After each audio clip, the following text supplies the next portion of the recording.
कि अमेरिका पहले कह रहा था सरेंडर करें खामनेई, पहले कह रहा था कि हम तुरंत तैयार हैं युद्ध के लिए, अब पूरी तरह से छोड़ दिया इजराइल को। और ऐसे में अब खामनेई ट्वीट करके कह रहे हैं कि वो ये लड़ाई जारी रखने वाले हैं। क्या लिखा है उन्होंने, देखिए, जो ज़ियोनिस्ट आर्मी है उसे हम सजा देंगे और सजा दी जा रही है, ये भी लिखा है खामनेई ने।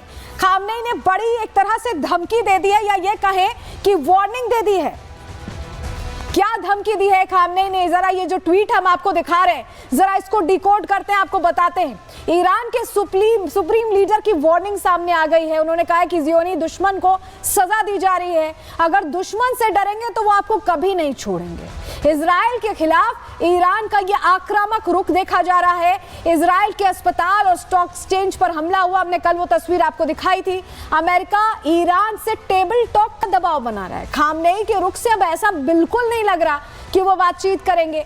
ईरान लगातार मिसाइल अटैक कर रहा है, यानी पूरी तरह से खामनेई ने क्लियर कर दिया है कि जिस तरह की सजा दी जा रही है वो सजा जारी रहने वाली है। इस बीच बड़ी जानकारी मिल रही है, बड़ी जानकारी का रुख कर रहे हैं। ईरान के आंतरिक सुरक्षा मुख्यालय पर अटैक हो गया, ये इस वक्त की बड़ी जानकारी आपको बता रहे हैं। ईरान के आंतरिक सुरक्षा मुख्यालय पर अटैक हो गया है।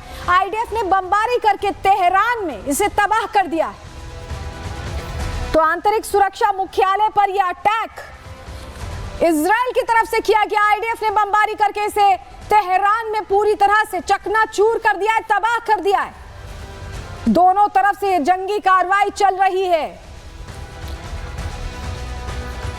लेकिन खामनेई ने जिस तरह से अपना रुख दिखाया उससे लग रहा है कि डोनाल्ड ट्रंप घबरा गए हैं। क्यों हम ऐसा कह रहे हैं? क्योंकि मिडिल ईस्ट में भारी तबाही के जिस तरह के संकेत मिल रहे हैं, इसके बाद से ईरान के हमलों से अमेरिका टेंशन में, कंफ्यूजन में भी है और टेंशन में भी है। ईरान के मिसाइल अटैक से अमेरिका घबरा गया है। सैन्य अड्डों की सुरक्षा का डर अब अमेरिका को सता रहा है। कतर का जो प्रमुख अमेरिकी एयरबेस था उसे खाली किया जा रहा है। 40 अमेरिकी मिलिट्री एयरक्राफ्ट छिपा दिए गए हैं, बिल्कुल ग्राउंडेड कर दिए गए हैं। अल उदीद एयरबेस पर ये 40 फाइटर जेट्स तैनात थे। सैटेलाइट तस्वीरों में वो पूरा खाली दिख रहा है, जहां पहले तैनाती दिखाई दिया करती थी। 19 जून की सैटेलाइट तस्वीरों में वहां पर सिर्फ 3 फाइटर जेट्स देखे गए। जो 40 हुआ करते थे वो सिर्फ 3 दिखाई दे रहे हैं। इस बीच बड़ी जानकारी मिल रही है, आपको बताएं, ग्लोबल इंटरनेट वेंडर्स को बैन अभियान करने वाला है। सुरक्षा कारणों का हवाला देकर यह फैसला लिया गया है कि हम राष्ट्रीय नेटवर्क इंटरनेट पर स्विच करेंगे। ये बहुत बड़ी खबर है। सुरक्षा कारणों से आप देखिए कि बहुत बड़ा फैसला ले लिया गया है और ये कहा गया है कि अब जो नेटवर्क है वो स्विच किया जा रहा है। हम राष्ट्रीय नेटवर्क इंटरनेट पर स्विच करेंगे, ये बड़ी बात कही गई है। देखिए, डोनाल्ड ट्रंप अब सुप्रीम लीडर खामनेई से कहीं ना कहीं या तो घबरा गए हैं या तो उन्हें समझ नहीं आ रहा कि उनका अगला कोर्स ऑफ एक्शन क्या होगा। लेकिन इस द्वंद्व के बीच, उनके इस कंफ्यूजन के बीच इजराइल बिल्कुल अकेला पड़ गया है। कैसे इजराइल सामना करेगा ईरान का, क्या कुछ रणनीति रहने वाली है और इसका क्या असर मिडिल ईस्ट पर पड़ने वाला है, रिपोर्ट के जरिए आपको बता रहे हैं।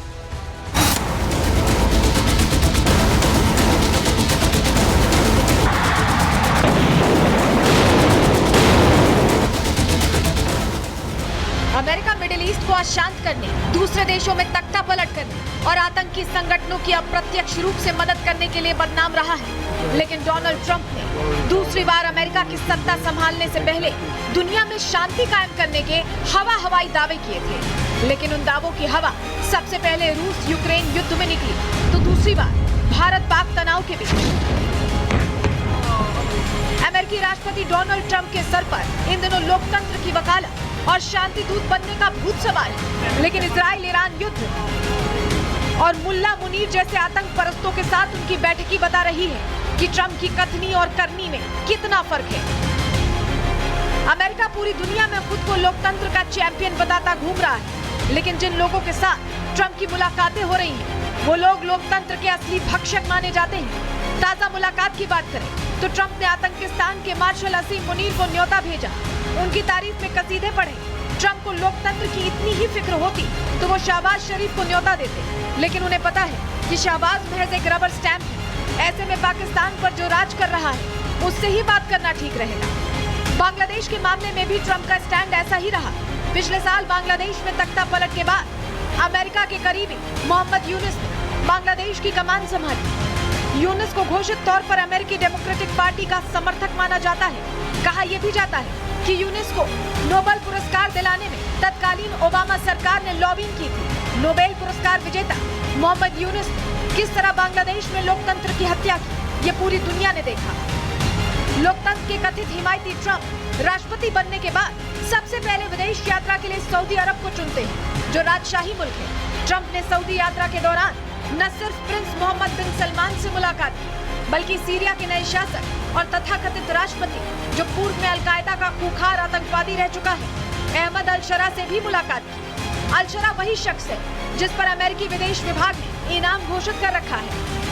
Donald Trump supreme leader Khamenei को ईरान के लिए खतरा बताते हैं, लेकिन खुद उन लोगों के साथ नजर आ रहे हैं जो न शांति के पक्षधर हैं और न ही लोकतंत्र के।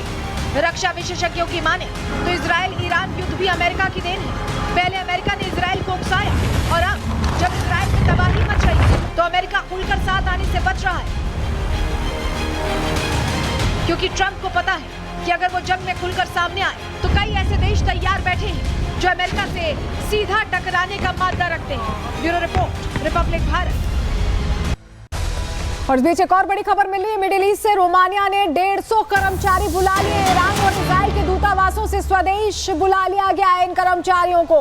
रोमानिया ने 150 कर्मचारी अपने वापस बुला लिए हैं। जिस तरह की आपात स्थिति लगातार बनी हुई है मिडिल ईस्ट में, क्योंकि इजराइल ईरान का युद्ध ठंडा होने के बजाय और विध्वंसक होता जा रहा है, जिसके बाद अब ये रोमानिया ने अपने लोगों को दूतावास से वापस बुला लिया है। 150 कर्मचारी हैं जिन्हें वापस बुलाया गया है।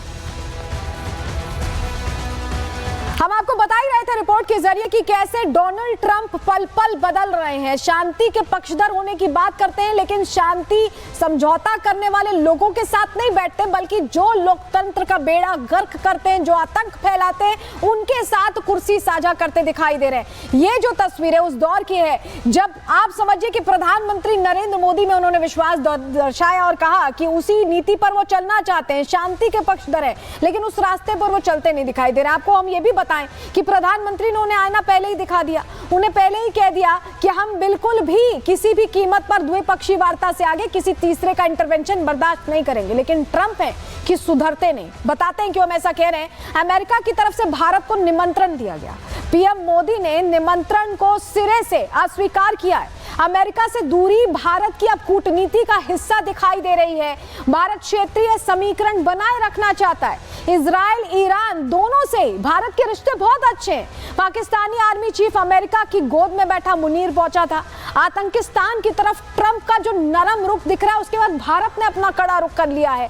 भारत का आतंकवाद के खिलाफ जीरो टॉलरेंस है। भारत बहुत मौकों पर यह कह चुका है, और जब 35 मिनट की बातचीत हुई प्रधानमंत्री और डोनाल्ड ट्रंप के बीच, तब भी भारत ने अपना रुख क्लियर किया।